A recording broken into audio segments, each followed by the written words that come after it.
Après 6 défaites de rang, l'ambiance était électrique dans les tribunes, mais plutôt morose sur le parquet.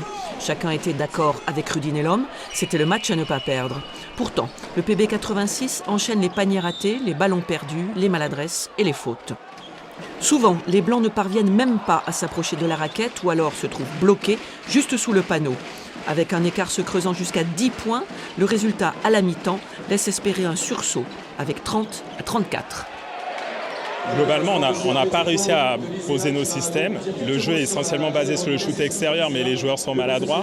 Les pivots n'ont pas pu rentrer dans la peinture pour marquer des paniers, donc c'est délicat. Et on ne défend pas non plus. Après la pause, les mises au point de Rudy Nellom semblent produire leur effet. Poitiers réussit à infiltrer les lignes du Havre, alignant pourtant un potentiel physique supérieur. De belles réussites de Guillard permettent de réduire l'écart point à point, en dépit de nombreux tirs malchanceux. Égalisation 58-58 à 3 minutes 8 de la fin.